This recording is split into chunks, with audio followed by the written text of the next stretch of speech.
Hello beautiful people, welcome back to the channel. It's your girl Cleela and I'm back with another video. Before we get started, I just wanted to come on here and just show my gratitude to each and every one of my new subscribers. My first video of 2024, I started with 57 subscribers. Now we are at 82 subscribers now in literally like a week or a little over a week, and I couldn't be happier. Thank you, and let's continue moving forward on this journey. So without further ado, don't forget to subscribe to the channel, like the video, leave a comment down below and share with your friends, and let's get into it. I have my handy dandy notepad right here, and it's just basically 3 key things that really helped me grow my hair after a big chop. These 3 big things are the most important, I would say, for anybody, no matter what's your hair type, no matter how short you cut it. Like, this is the key to everything. So of course the first one is just to embrace the shortness. Now this may sound weird, like what do you mean like embrace the shortness?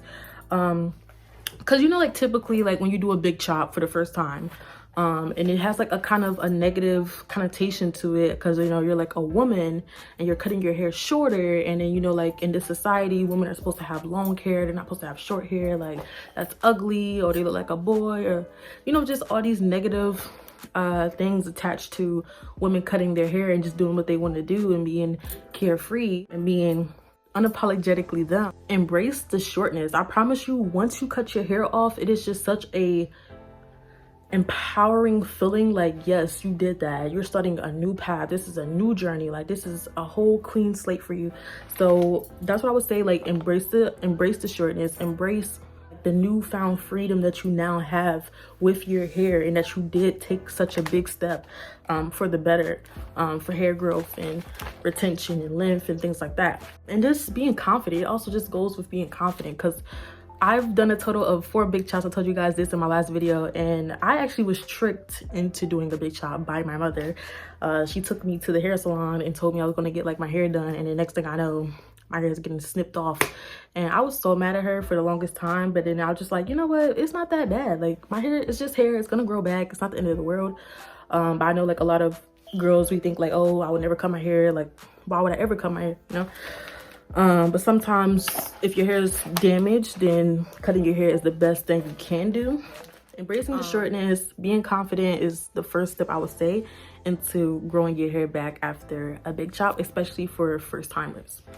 The second thing I would say is protective styles. So we're not going to talk about how I just mixed the word protective styling and styles together. Protective styles, guys.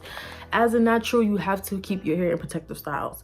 And what I mean by this is braids, crochets, even lace fronts. But you got to be careful with those, because you know, lace fronts snatch your edges off, and you don't want to be having long hair but then not having no edges.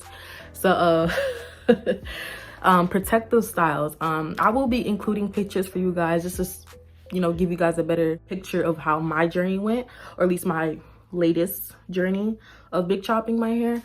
So I wore my hair in a lot of protective styles. I wore crochets, I wore braids, I actually braided my own hair up when it got long enough. I'll include some pictures here for you guys to see. So as you wear your hair in those protective styles, you cannot forget to treat your scalp. What I mean by this is that you can't have, let's say you have box braids as your protective style and you keep them in for 2 months. You cannot neglect your scalp, because your scalp is what actually makes your hair grow. The scalp is the key to making the hair grow. Your hair doesn't grow by the ends, it grows by the scalp. So if you're not moisturizing your scalp, if you're not greasing your scalp, let me not say that, because you know, a lot of natural people don't really like to put grease in their hair, but me personally, I was greasing my scalp on the regular. I was oiling my scalp. I was just doing everything in my power to keep my scalp healthy, moisturized, and just really like refreshed during that time.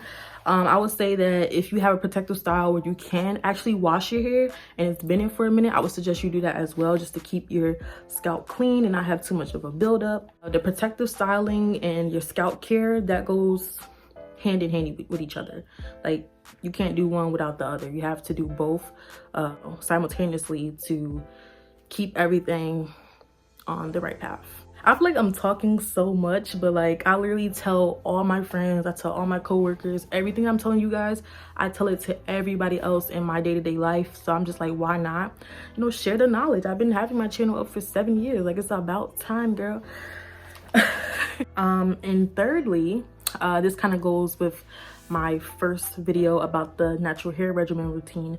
I did frequent trims, I did weekly co-washes, and weekly deep conditioners interchangeably. But yeah, having a regimen is, I told you guys, it's so important, especially for the big chop. You have to keep your hair on a regimen. Other than those two things I mentioned previously, the hair regimen is also very important. But yeah, those was the 3 key things that I did to grow my hair back after 4 big chops. So learn what to do those previous times, and by the 4th time or however many times, you definitely should have it, you know, down packed. But everybody's hair is different, so I can't say like, oh, this product work for me because that product might not work for you, because we have different hair types. But this is just like general things that I think everybody should try out and do, and you will see the results. Trust me, you will see the results in your hair. And I'll just include some more pictures because I don't want to forget to show you guys the journey. Excuse me in some of these pictures, I was looking at a mess, but it's about the hair. It's about showing you guys the hair, the journey, everything like that. I didn't want to keep this video too long. Just want to pop back on here and share these tips with you guys. Follow me on TikTok, you guys. I post more hair videos, little short clips about hair tips and tricks you can do on my TikTok at Miss Layla Joy TV 1, and also follow me on Instagram at official Layla Joy for more updates on YouTube and when I'm dropping a video and things like that. I love you guys so very much. I'm so grateful for you guys. I really hoping that we can get to 100 subscribers so I can do a Q&A. And yeah, once again, like the video, subscribe, leave a comment down below, and I'll see you guys in the next one.